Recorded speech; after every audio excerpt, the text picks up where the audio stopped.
Welcome to the Inside Maumee Athletics podcast, where we bring you the pulse of the Panthers athletic scenes. And I'm your host, Jeremy Schneider. Thanks for tuning in. Thanks to everyone for ordering one of our t-shirts from the Juke Mode Here for Good campaign. Your purchase will help me continue to do what I do with IMA, and it's also supporting the Athletic Booster Scholarship Fund. I can't wait to be walking around town and see a random IMA shirt. It's going to be a little trippy. One more announcement. The Athletic Boosters are in the middle of their annual mulch sale. Get your order in now, find the order form online, or find a Boosters member. The delivery date is May the 3rd, so get those orders in as soon as you can. Our guest this week is Maumee baseball coach Todd Ery. The Panthers finished tied for second last year in the Northern Buckeye Conference, behind eventual state runner-up Lake and tied with Eastwood, both of which appeared in the preseason state poll this year. Maumee had its own success last year, advancing to the district semifinals. This year, Maumee must replace 12 departed seniors, but they've also got some key pieces coming back from a year ago. Ery talks about starting the season inside and the challenges that presents, and how important it is to take advantage of the sunny days when they can. Why a strong youth and Little League program means so much to the varsity team, and what to expect from the Panthers on the diamond this year. Here's my talk with Todd Ery.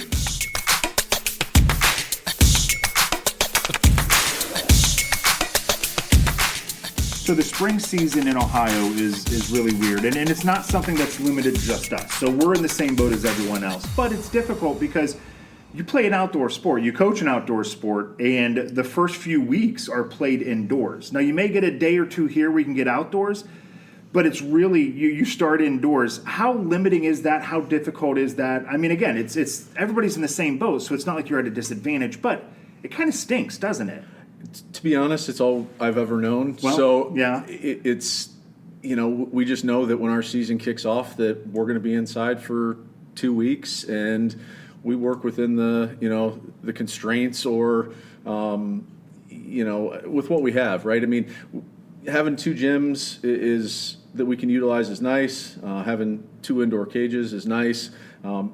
Like I said, it's all these guys have really ever known, right? As far as high school baseball goes. So we plan accordingly. All of our practice plans are focused on getting as much installed as we can indoors. And to be honest, we can do just about everything inside. Now it doesn't have quite the same the same translation necessarily, taking ground balls off of a gym floor versus, outside. Right. We can't, I guess the only thing that we can't do is field fly balls, but everything else, I mean, we work on our base running and we throw our bullpens and we take our swings inside and we work on our bunt coverages and our pickoffs and we do it all. And there are some things that it's actually almost easier or I kind of prefer to install indoors just because it's a closed space. I have their attention. You get outside, you're fighting the wind and the elements and squirrels running around and all that stuff. So right. There are times where if we're going to put something in,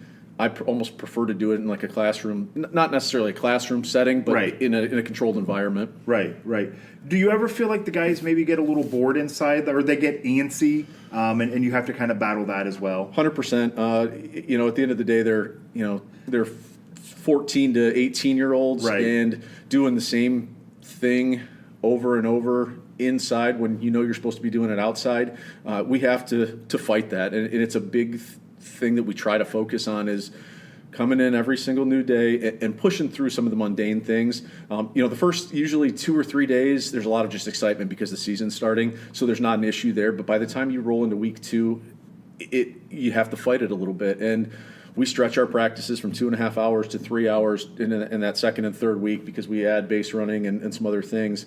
So it's something we talk about every single day. We know that this stuff is a little boring at times, but push through it, right? And we try to we give them challenges, and we try to really push them to lock in for the time that we have them, and knowing that the light's at the end of the tunnel once Mother Nature cooperates a little bit with us. I'm sure you've got to be a little creative too with how you do things. Yeah, within the space, you have to try to. I tell our coaching staff, if we try to do the same drills day after day, we're going to lose them. So we have to try to find creative ways to accomplish the same thing, but make it look a little bit different, right? Trick them into thinking that we're doing something fun and exciting, but really at the end of the day, we're working on being in a great fielding position or, having great footwork, those types of things. So you jazz it up a little bit and make it look different and exciting for them. So when you get those nice days, when you get those days that are 50s and the 60s, they may be few and far between, you have to take advantage of those days getting outside, don't you? Oh, absolutely.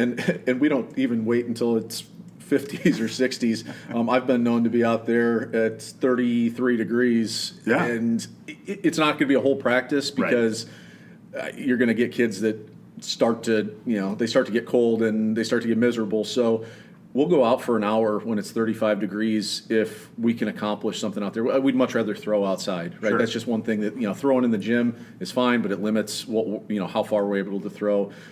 Just being on the fresh air is good for them. So we'll go out sometimes just to stretch and throw, if nothing else, and then we can bring them back inside. But anytime that we have a window of opportunity, we're going to get out there and try to be. Sometimes we have to be creative with the space out there because early in the season the field's soft and we don't want to tear it up and get on it too early. So we'll move around a little bit, use some of the side fields. Occasionally we'll get out on the turf if we're able to make that work with the track schedule and things like that. So it's all just about being creative and being flexible with what Mother Nature provides us and the spaces that we have access to.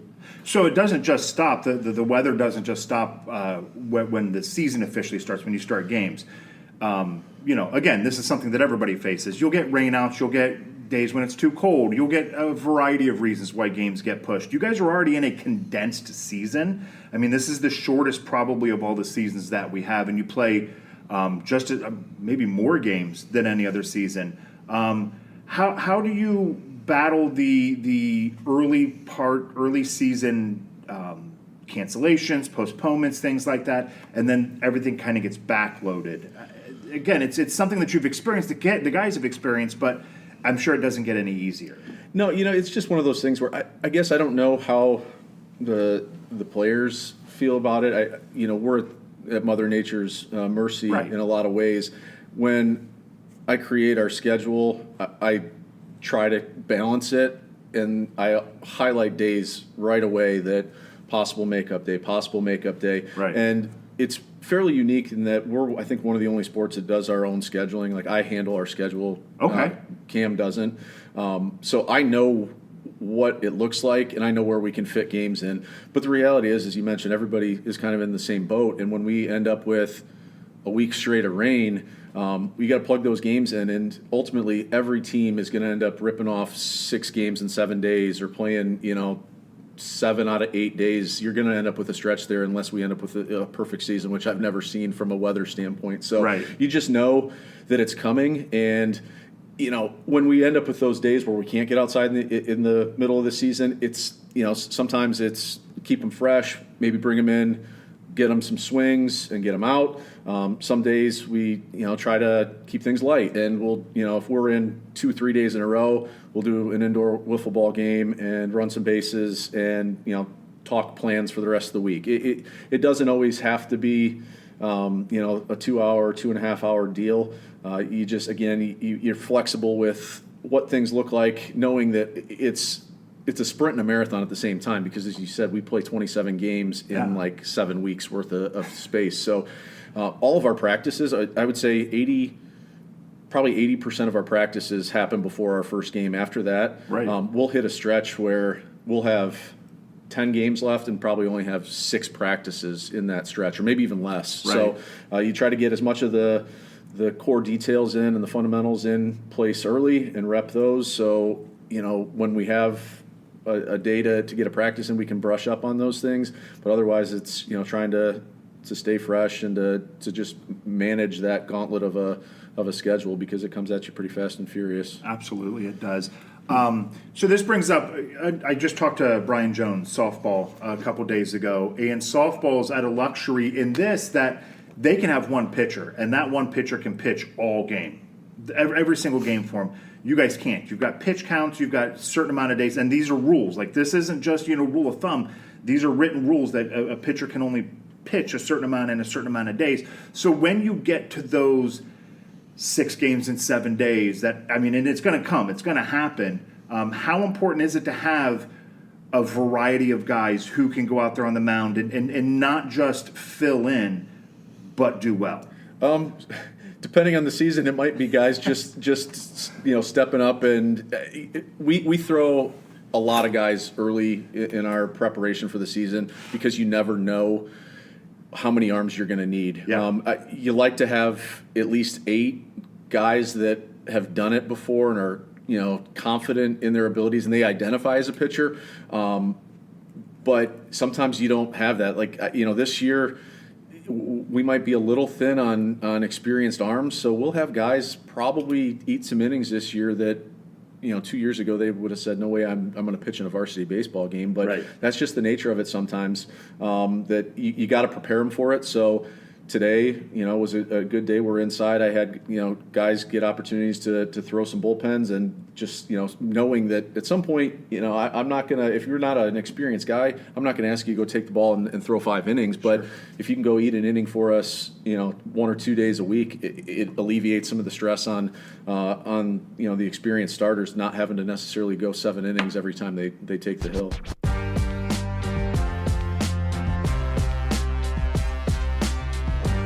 The Maumee Athletic Boosters meet the first Wednesday of each month at 7 p.m. in the High School Learning Commons. If you'd like to support the student athletes at Maumee High School and Maumee Middle School, you should consider getting involved.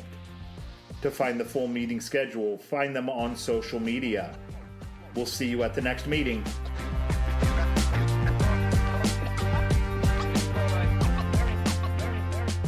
So when you get to those weeks with the experienced starters, with kind of your aces or the guys who really are the pitchers, do you have to get creative in when you throw them in those big, long weeks? How do you approach that with knowing I might not have the pitchers for this game and that might put us at a disadvantage, but I really need to save this guy for Lake, for Oak Harbor, for Eastwood? Yeah, it's a bit of a puzzle, and I would imagine that all coaches approach it a little bit different, but I certainly look at our schedule week by week, and you circle some games, and sure, you want your best guys throwing on those days. But let's say a guy like Ben throws on a Monday, and then maybe we have a couple weaker opponents early the next week, and then we play Eastwood on Friday. I can't have him sitting around from Monday to the following Friday, so he's got to throw. Yeah. So sometimes the schedule just doesn't allow it to match up perfectly, and at any given, you're going to see somebody's 3 at any given point, just like other teams are going to see our number 3 or 4 pitcher. You can't map it out perfect, especially when you get into the rainouts and things like that. Yeah. But I think I try to be cognizant of trying to play some matchups that might favor us against stronger teams, especially earlier in the year, to get off on a good start to the league season anyway, and then things maybe become a little bit more fluid after that. Sure. That leads us into maybe kind of talking about the roster, who we have. I'll start off with this. The last few years, you've had some really, really big senior classes. I think 2 years ago, wasn't it, like 10 guys? 11? We had 11 2 years ago, and then we graduated 12 last year. So yeah. 23 guys in the last 2 years is a pretty big number. Yeah, that is. And I mean, these aren't just seniors that are eating space. Like, these are seniors who are good players, too. They're not just playing because they're seniors, because you feel an obligation to them. They're good players. Does it feel like, especially the last 3 years, each year you've come in that you almost kind of had to start over a little bit? Yeah, to an extent, because when you have a roster of 11 or 12 seniors, typically we'll carry, between 13, maybe 15 guys on our varsity roster. And if you're graduating, 3/4 of them, it's a lot of turnover. Yeah. So, it emphasizes the importance of our other programs, right? Our JV program, preparing those guys because, at the end of the day, at the varsity level, we want our best guys out there, and that doesn't mean that the guys that are playing JV baseball aren't good ball players. Sometimes they have a lot in front of them, and you bide your time a little, and when it comes, you hope that they're ready to take advantage of those opportunities. And for the most part, we've really seen that, especially from 2 years ago to last year. Right, we went from 11 seniors. We graduated that class, and we brought in a whole new group, and they experienced quite a bit of success last year. So it just shows that what happens at the JV level and even at the freshman level is really important for preparing them when their time comes as a varsity baseball player. We've talked about this about your coaching staff. Is this your first year that you've had a retention in the whole coaching staff? Yeah, this is the first year that I've experienced continuity from the previous year to the next, which is hugely important, right? It takes a lot of anxiety, hesitation, nervousness away from it, because I know these guys know what I expect, and vice versa. They know our language, they know the expectations, and the players know them. And having that, it's one less hurdle to have to clear, because when you bring in new coaches, you're not just getting the players ready, you're also having to bring the coaches along as well, and that's part of it, right? You're gonna have staff turnover, especially when you have when you're coaching high school athletics. There aren't a whole lot of professions that allow people in the outside world that aren't educators to match it up with a schedule like we have. We start our practices at 2:45. Most people are working for another 2 to 3 hours. Yeah. So having mostly a staff that works within the district is important, and then obviously having a guy like Buzz is about as invaluable as it could be. Just his experience, and I could probably talk for an hour on what Buzz brings to the program. Well, I don't want to. That's exactly where I was going to head next. I don't want to call him out over Coach Barry or anybody else, but and again, this is something that we've briefly talked about, but a guy like Buzz, not only with his experience and what he's been through, what he's seen, but his relationship. Like every time you see a senior profile come through, and they say, "Who's your favorite coach? Who's the coach that made the biggest impact on you?" 3/4 of the guys are saying Buzz, and that's huge, because they trust him, they know him. Talk a little bit more about what he brings to the program and how valuable he is. Yeah, he's not just been a staple to the Maumee baseball program, but the Maumee community in general, right? He went to high school here, he graduated, and he's been around ever since, and he's been involved in a lot of different capacities, coaching at the junior high level, coaching Little League baseball years ago, and just people recognize him, and they know his smile, and he's just very approachable. I have umpires that I'll run into at varsity games that'll say, "Is Buzz still coaching for you?" And I said, "Yeah, he's got a spot as long as he wants it." So he's just such a calming presence. Yin and yang type of thing between me and him. I'm a little bit more, I don't want to say necessarily high strung, but a little more fiery. Yeah. Okay. We do things in a very different way, and that's good for the guys in our program, because they get to experience different personalities and how to work with all different types of people. And I've never come across a former player that didn't have positive things to say about Coach Rothenbuehler. And like I said, we're blessed to have him in the program because of what he brings, and not just from a baseball standpoint, but because of the relationships that he builds, and just making people feel comfortable and valued, and all of those intangibles. Absolutely. So let's talk about the roster that you have. It's another bigger senior class, not quite 11 or 12 guys, but there are, again, these aren't just seniors who are filling out roster spots. They're seniors who have been through it. They're seniors who have some talent. And then you look down at the junior class. You brought up Ben. You've got the Cubits twins. Talk a little bit about the roster and kind of what the strengths are, and maybe if you care to, talk about a couple of the guys in particular. Yeah, so our senior class has 5 players in it. A few of them, three of the 5 have varsity experience. I think Carter Kepler had some varsity experience going back to the end of his sophomore year.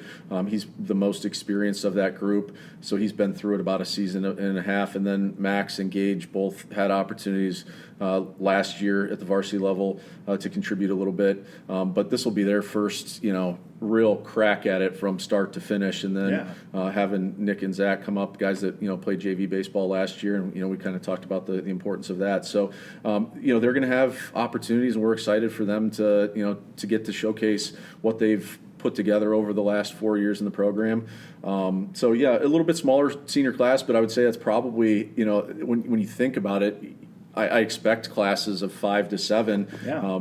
We've just had those really large ones the last several years, and the class behind them, so the junior class, we have 10 guys in that one too. Yeah. So usually, by the time they make it to their junior year, you kind of anticipate that they're going to be around as seniors, and a lot of those guys are going to be first-time varsity players, really with the exception of Ben and Will, the Kubitz twins. They obviously were both a big part of our success last year. We're excited to see them hopefully take another step forward and continue to help us in a lot of different ways. But we'll have some newcomers as well. That with that junior class having 10 guys in it, we're going to get to see them on the big stage, so to speak, for the first time. And you never really know. Last year I couldn't predict how guys were going to handle varsity baseball for the first time, and you throw them out there and you hope that everything translates, and it worked really well last year, and we're hoping for more of the same this year.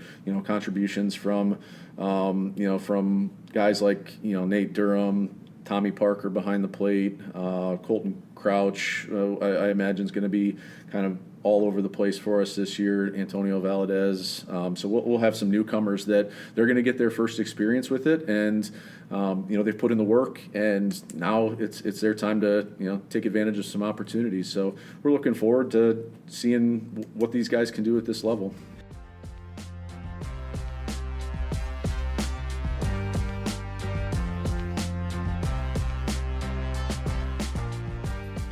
The Mirror newspaper has been a supporter of IMA from the very beginning. If quality journalism is important to you, please consider becoming a subscriber.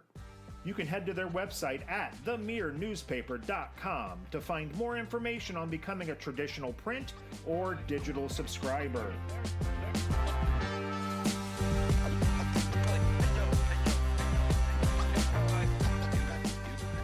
It's always a big jump. Like there's these jumps that you take in athletics, and you go from 8th grade to high school, whether that's freshman or JV or whatever it may be.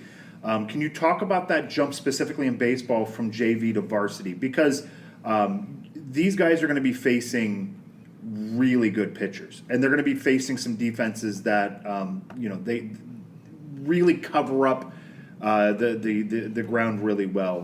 What's that jump for some of these guys going to be like going from JV to varsity? Yeah, I think as a staff, a lot of conversations that we have are based around, will this player be able to handle varsity pitching? Because from a defensive standpoint, right, the game looks the same. You're going to get situations, ground balls, fly balls, whatever. You can field one or you can't, or you can catch it or you can't get there. The defensive part of it, usually you don't worry about the translation, but from a pitching standpoint, that's where the best arms are. So the jump from, especially in the NBC, there's a pretty big gap or a pretty big difference between varsity arms and JV arms.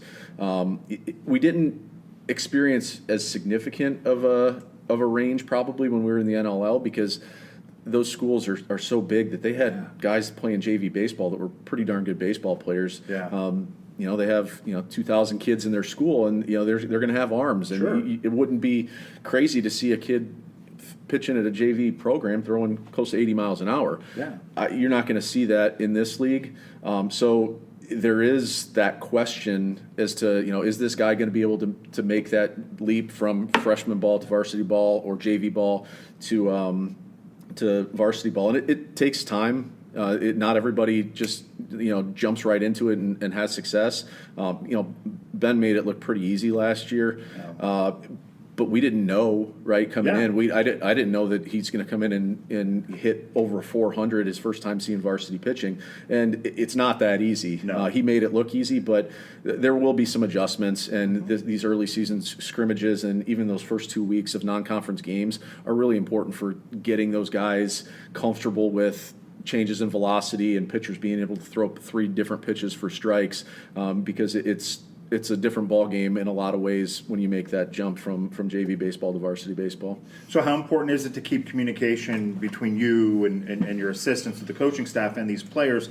Because there's going to come a point, and again, you said it, Ben's the outlier. Ben's not the common one. There's going to be struggles for these guys. How important is it to keep that communication open between you guys and the players to say, hey, relax, you're fine, it'll come? Yeah, it's part of, right, building those relationships and establishing trust. We have conversations from when we start until this whole season is done, where we have guys in the locker, in our coach's office, and we're having those conversations to, help them keep their confidence, let them know what our plans are, and, trying to be as transparent as possible. But you never really know if a guy's going to be successful, but at the same time, because the season goes so quick, you have to be able to pivot if something doesn't work right away. But right. if a kid comes up and he doesn't have success right away, you don't want to toss him to the curb and say, that's it, sorry, you had your chance. How do you help them adjust and come along and make some changes? So there's a lot of conversations with the players, but also between me and Coach Rothenbuehler and Coach Berry, letting each other know what we're seeing. And if a guy is on our roster, the varsity roster, and he's maybe not getting regular at bats, but he's a junior or a sophomore, maybe it's going to be better for him to go down and play in a game or two just to see some live pitching, because it's not doing him a whole lot of good if they're sitting on the bench and not getting regular at bats. So it's a juggling act for sure, and a lot of it comes down to trying to get kids as many reps as possible and build off of their confidence and try to help them manage when inevitably you run into a little bit of a slump. I mean, that happens with every baseball player that I've ever seen. You're going to run into a stretch where you're 0 for 8 or you're 1 for 12, and doesn't mean you're not hitting the ball well or not seeing it well. Sometimes that's just how baseball works. But continuing to support the guys and give them the confidence that they need and find creative ways to try to turn that corner and get them back on the right track is an important part of what we do. So how important is it then not only to have the conversations between you and the players, but to have – every coach wants a player-led team, and I've heard this over and over again. The best teams coaches coach are those player-led teams.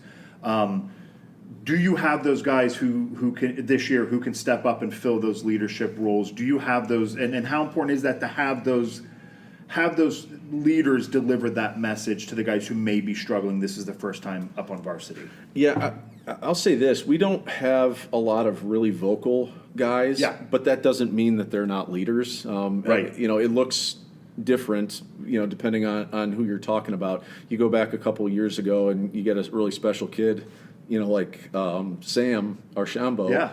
And, he was he used his words, and he was just he was natural with it. But even the last 2 years, really, we haven't had that type of leadership. Yeah. We have guys that are just leading by example, and they're supporting their teammates when they need a pick-me-up. And it's those type of things that you really look for. I've had conversations with, Mr. Kuchar and, about building leadership. It's not necessarily something that comes natural to a lot of people. So you really have to work and try to teach some of that. But right now I think guys not necessarily being really vocal and, demanding but doing things the right way and having others kind of pick up and follow their lead is an important part of this. And I think a lot of just establishing routines helps that too.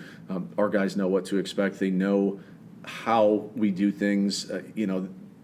It's pretty second nature to them, because from our freshman level all the way on up, we run the same system, right? Our practice plans are the same shell, so they're comfortable with it, and that gives them confidence to be able to kind of take the lead and make sure that things get done when they need to get done.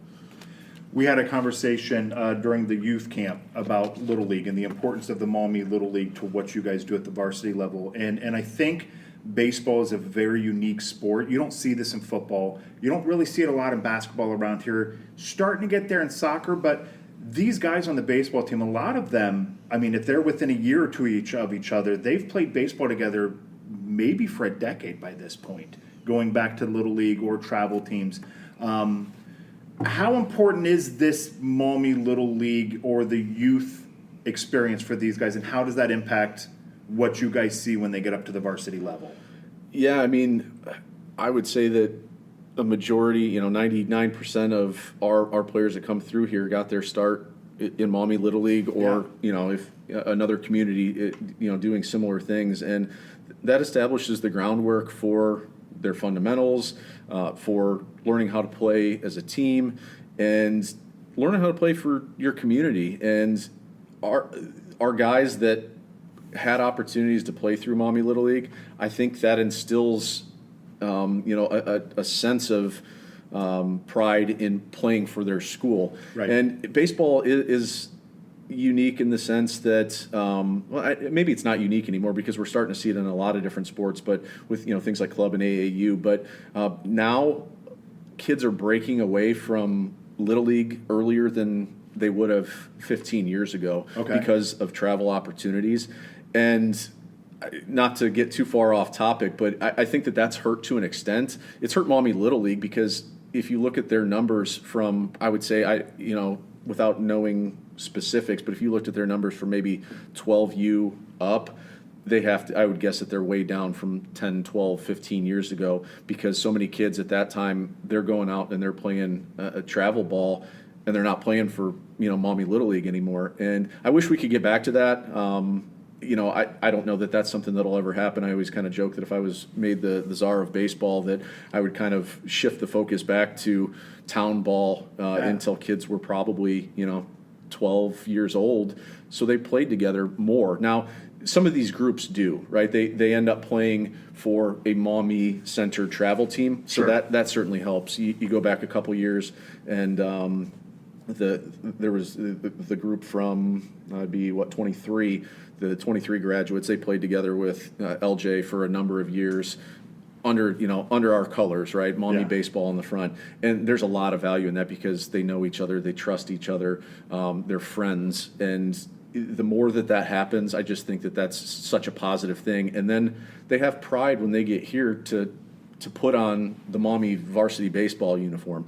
And to be honest, there have been times where kids don't necessarily exhibit that, and it's not their fault. It's just the nature of travel baseball has them switching jerseys so often that it's baseball to them. It's not necessarily super important to them that it's their school's baseball team because they play all over the place and they play, some of them 8 months a year. So if we could get back to kids playing for their town for several years, I think it would kind of reinstill some of that pride that comes with, playing for the town that you grew up in. But most of these guys got their start in Maumee Little League, and I think that they, at the end of the day, they're pretty proud to play for Maumee High School. It's interesting that you take that you say that. I never thought about it quite that way because one thing I always say with high school athletics is that the good varsity teams aren't built when the kids get to high school. There has to be a buy-in from these kids in middle school and younger to say, when I grow up, I'm going to be a Maumee Panther. I think we saw it with the football team where some of these kids would come up and they get to Gateway, and once they left Gateway, they're going to St. John's, they're going to this, they're going to that. Didn't see that with baseball because these kids maybe are built in that, hey, I'm going to be a Maumee Panther. I'm going to play for the name on front of the jersey, not the name on the back of the jersey. Yeah, we and it goes back to things like the youth clinic to having that opportunity to be able to make connections with those kids when they're in first, second, third grade, so they see it and they know about it and they get excited to think one day I'm going to be able to do the same thing. So it's so important to build those connections anymore because we do have to an extent, try to recruit our own kids at times. since we've had some more success athletically over the last couple of years, certainly the league switch helped with that. You don't have to do it as much to have kids that are in our building come out for those sports, but you certainly have to, make sure that they feel valued, that they feel important, because if they go on a visit to a place like St. John's or one of the other schools, right, they're gonna see a different experience, and you got to trust that we've built the groundwork to those relationships, and they know that we can put them in a situation to be successful and meet their needs here. And I think that's just a really important part of what we do. It's maybe an afterthought to some, but we certainly have to work at it. For sure.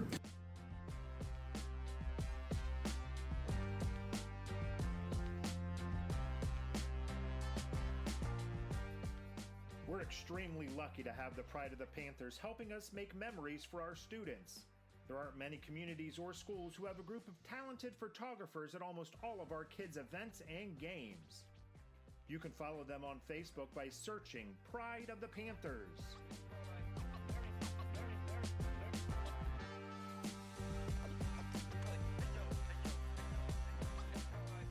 You mentioned the league change there. We're now a year into this. You've gone a full year as a member of the NBC. How has that change been from the NLL to the NBC? How has it benefited us? Have there been any detriments to it? What now a year into it, what is your take on us being in the NBC? I'll start with the negatives, just because that was the last thing I heard you really say, and something jumps into my mind right away is some of these schools don't have. Most of them don't have 3 baseball programs, right? None of the schools in the NBC have a freshman baseball program. Right. So we have to, be creative with how we schedule. Thankfully, the other area, bigger schools, right? We go back and we schedule with a lot of NLL schools, sure, because we know that they have those. But this year we've seen, and even I think maybe last year, a couple teams didn't have a JV baseball team even. Wow. So yeah, Rossford doesn't have a JV program this year. So that's certainly a negative, is that our freshmen and our lower levels aren't necessarily getting the same schedule, and they're not getting to compete against league schools across the board because they don't have the numbers to facilitate it. Right. But I would say that there's a lot more positive that's come along with that. The winning is great, but it's the reality that our kids know that they don't have to be perfect to be competitive. Mm-hmm. Now, we're certainly going to do our best to work on the fundamentals and to not give games away, but we don't have to be our absolute best version of us to be able to compete, and it takes some pressure off of the kids. Sure. For sure. Cam and I would talk about it going back years ago, that our best baseball teams were going to finish 3rd, 4th place in the NLL because there was so much talent there. Now our best baseball teams are going to be able to win league titles. Yeah. We saw that last year. We had, we were a game from being, co-champs with Lake. Yeah. From a competitive standpoint, these kids know that they can go out and have opportunities to win, and that's a big motivator for athletes, right?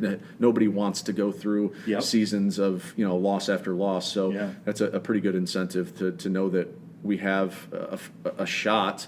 And it's nothing to say that there aren't great teams in this league, because there really are. In every single sport, from what I've seen, there are programs that are going to give our kids a run for their money. But we have a chance. We're in the ball game, and I think that's a big motivator, and that's been a really positive boost for our athletes. I brought it up in the conversation with Coach Jones. My daughter played basketball here. She played other sports. Basketball was her big sport. And I remember going to some of those games against Anthony Wayne, against Perrysburg. And outwardly, I'm telling her, if you don't think you can win, why are you going to play the game? Like, you've got to believe you can win this game. But on the inside, I'm like, oh my, can we keep this within 40? Can we keep it within 50?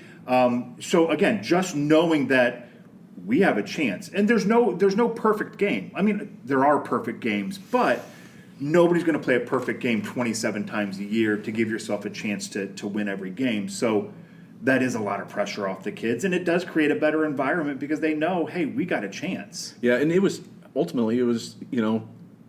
tough for coaches. Yeah.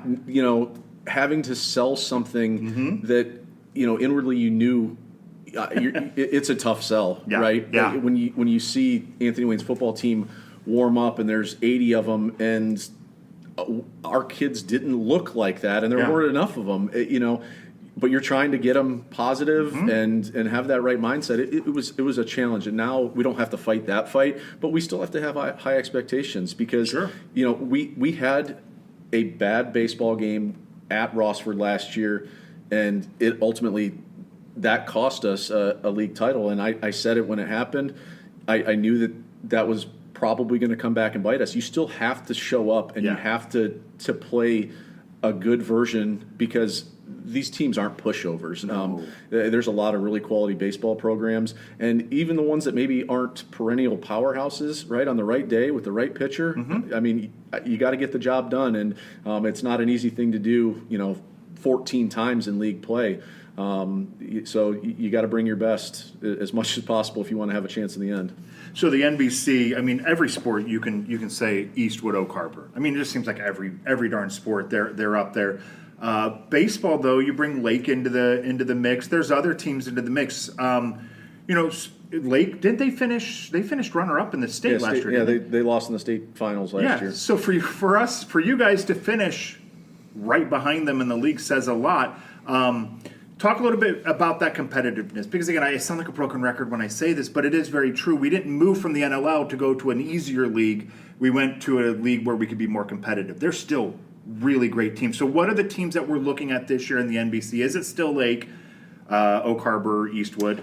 Yeah, those are. I would be surprised when the Blade poll comes out probably next week or 2 weeks from now, that if those three teams weren't the favorites. Right. Lake brings back a lot from a team that obviously was very, very successful last year. Yeah. And as you said, right, I mean, it wasn't us just rolling into a much easier situation because Lake could compete with just about anybody that you put in front of them, and they're going to be very strong again this year. I expect Oak Harbor to, a couple of their better players are back. I think they graduated only 3 guys. They're very well coached. They're going to be adversarial or a worthy adversary. And then Eastwood is always, Coach Leedy has done a really nice job with that program. They're perennially state ranked. They have a system in place, and they have continued success that those kids go out there and they expect to win. And it's not an easy one, that's for sure. And I would be surprised if those 3 teams weren't in the mix when it came down to it this year. And we're just trying to get our guys ready to go out and be able to compete with them and show that we belong in that conversation. Absolutely. Does it help you guys playing against those teams like Lake, like Eastwood, when it comes to tournament time? Because you've faced really good pitchers, you've faced really good teams, you've been in those pressure situations. Yeah, it certainly can. I think maybe this last year was a bit of a feeling out period for those schools regarding us, right? Okay. Like what to expect from Maumee in this league. And when I say that I look at our pitching matchups in advance and try to throw our best pitchers against teams that we really want to beat if we're going to have a chance in the end, they now have to do the same for us, right? We beat Eastwood twice last year, and I know Kevin's a competitive guy, and I expect that we're going to see their best at some point this year. Yeah. And maybe that wouldn't have been the case last year. Okay. Some of them we had played Lake annually. Yeah. We had played Eastwood pretty annually. So they knew, but how deep is Maumee going to be? Right. And I think last year we proved that we had enough depth to be able to be taken seriously. So we ended up seeing a guy like Drew Tablick from Lake the second time we played him. Right, he was their best, and they threw him against us because they knew that game was important. So I imagine that that'll factor in some more now that some of these these league schools know that we are competitive, that they got to take us seriously. So we'll probably see some better arms than maybe we would have last year. So it's hard to say, but I think that's a big part of something that gets taken into consideration. It's a big difference going from playing a team once a year as a non-league opponent where, it means something obviously, but it doesn't mean anything towards the league. Now you're playing these teams twice. It means a lot towards, it means everything towards the league championship. So that is facing Lake as a non-league opponent to facing them as a league opponent. It's completely different. Yeah, night and day difference. And We play them twice now, and I know that there are some leagues that they only play their league teams one time in baseball. NWOAL is that way. Okay. But yeah, you obviously want to give your best every single time you go out, but you're throwing a non-league guy versus a league starter, and depending on the situation, we might have our number 5 guy throwing, and they might have their number 4 throwing, and it's going to look different, right? Yeah. And that's why baseball, one of the old sayings is it always comes down to the starting pitching on that day as to what the matchup looks like. And, conversely, we get to play Perrysburg still, and that's a game that I'll always value. I'll always schedule them as long as Coach Hall's there and wants to play with us. Last year they were able to we scheduled them on their bye week for the NLL. Okay. So to show that they had respect for us, they threw their 1 or 2 against us, but we still had 3 league games that week, so we're throwing our 4 or 5. Yeah. And it's like we've played 2 really competitive games with them over the last. I think our last 2, we lost both 1-run games against them. Actually, our last 3 games, going back to our last season in the NLL. But it's a matchups thing, and it's a schedule thing, right? How many games have you played this week, or do you have this week, and what arms are you going to see? It's kind of a circus, but at the end of the day, everyone's going to see somebody else's best here and there, and that's why we play them, because you can't take things for granted, and we don't. They don't decide on paper.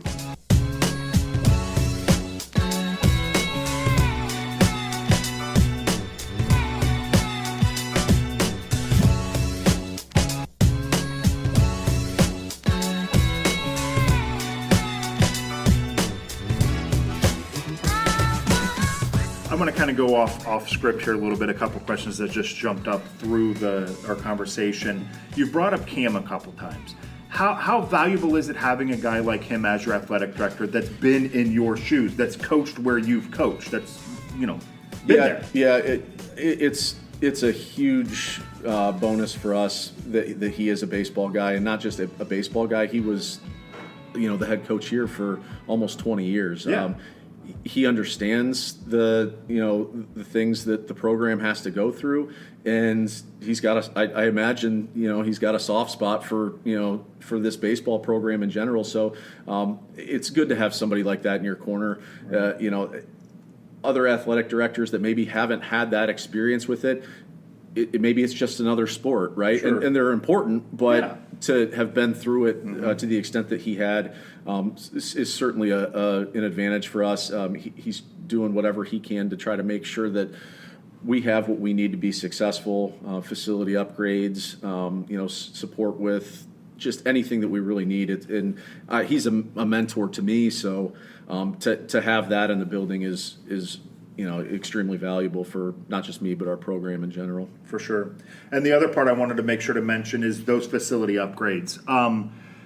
The new scoreboard, new windscreen, new dugouts. With those improvements that you can make and have been made, can you talk about those improvements and maybe the pride that you guys take in what you do have? Yeah, and that's something that we have to sell to our kids too, because I get it. You look at it on the surface, it's not what other schools have. Yeah. We don't have a permanent fence to keep dogs off of our baseball field. But it's what we have, so we have to take care of it, right? I tell these guys, eventually you're going to buy your first house, and that's probably not the house that you're going to be in your entire life, but you're going to have pride in it because it's yours and you earned it.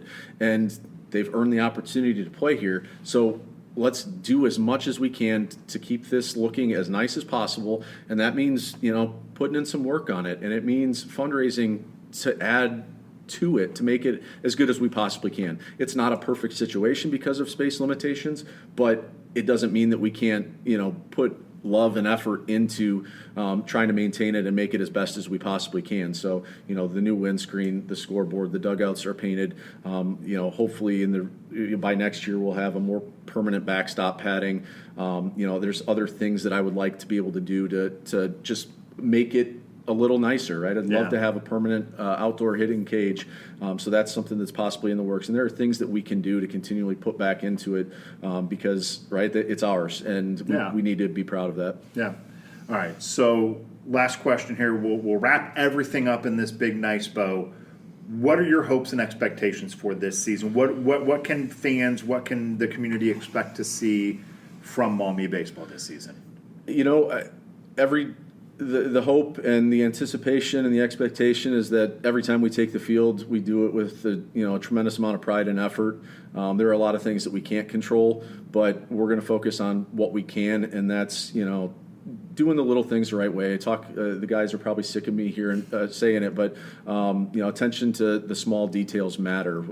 How you do anything is how you do everything, and focusing on just the little things, communicating the right way, sprinting often on the field, being in the right place to back up if that's your job, cheering on your teammates, having and accepting roles, right? I mean, there's 9 guys out there in the field at a time, but we have, maybe 14, 15 in the dugout. Yeah. That doesn't mean that those guys that are on the bench in the dugout don't bring something to the program, and it's just making sure that we stick to those values, and we're going to work really hard, and we're going to control what we can control, and we're going to try to play really fundamentally sound baseball, and here's hoping we get some breaks here and there, and that when it's all said and done, we win more than we lose. It's hard for me to say. We try not to set win goals. It's all more process goals. So everybody wants to win a league title. Everybody wants to win a sectional or a district title. So we don't really talk about that. We talk about how we can get there. And next Saturday we're going to come in and have our goal setting meeting that we do every year and emphasize what can we do. We all know that we want to win, but how can we win? And it's focusing on those things, the small details, and being in each other's corner at the end of the day is such a big part of this.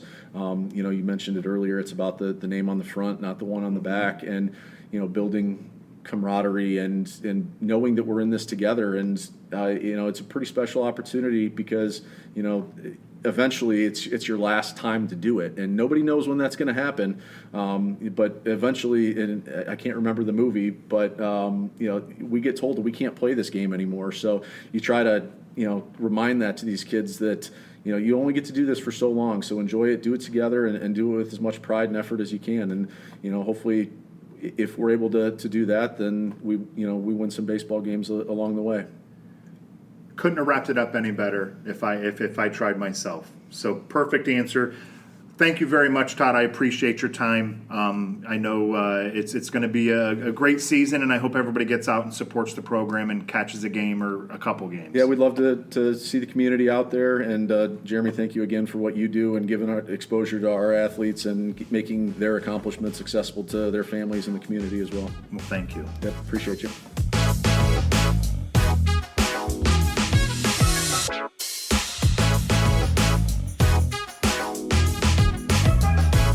That's the end of this episode of Inside Maumee Athletics.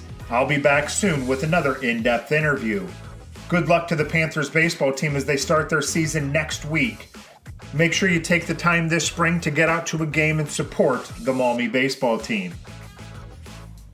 We're very lucky to have our supporters, the Maumee Athletic Boosters, the Mirror newspaper, and Pride of the Panthers photographers. If you'd like to contact the podcast, email us at insidemaumeeathletics@gmail.com. You can find us online at our website, insidemaumeeathletics.com, and don't forget to follow us on social media at Inside Maumee Athletics on Facebook. Until next time, thanks for listening.